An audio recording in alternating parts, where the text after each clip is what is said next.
To an On Your Side investigation. His death was horrific. The victim, a mentally challenged man, was suffocated by another person in the state-funded home they shared.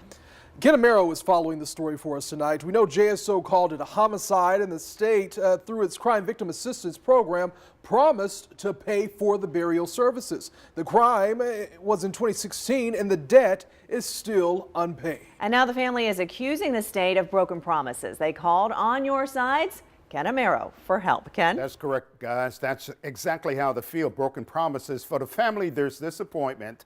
And now the pain of reliving the tragedy. The victim's grandmother told me they did everything the state asked. She says it was followed by these promises that the check is in the mail to pay the funeral expenses. Again, that was in 2016. They just discovered the state has yet to pay the bill.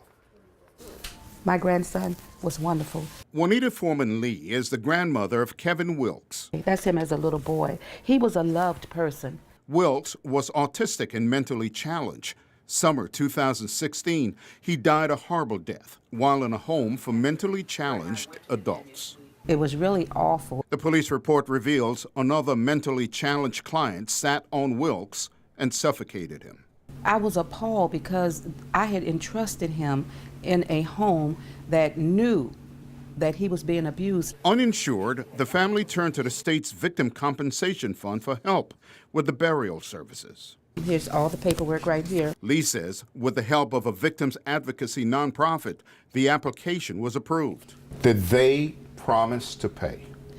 Yes, they did. They promised to pay? They promised to pay. September 2017, Lee discovered the state failed to pay the funeral services bill. It fell through the cracks. That's what they said. That's what they said. And now the debt collectors are knocking at her door. The debt collection agency is on me to pay this money. I don't think it's fair. I did everything right. She says the bureaucracy is making her a victim again. A broken promise. And you know, the thing is, it's like, you know, my family and I are being victimized all over again because somebody's not doing their job. Lee wants to remember her grandson for how he lived. This is Kevin's urn. And not for how he died. It's just unfair. It's tearing me apart. I mean, it's all I can think about. Bill for Wilkes cremation services is $2,221. They need to pay. They need to honor their word. So what happened? I've been asking some questions, and now the state is blaming the burial service. A spokesperson told me National Cremation and Burial Society has to be registered with the state before it can be paid, and it was not. The spokesperson said in this statement, our office has been reaching out to the crematorium for more than a year to request they complete the registration. We were just notified on January 16th by the crematorium that they're now registered.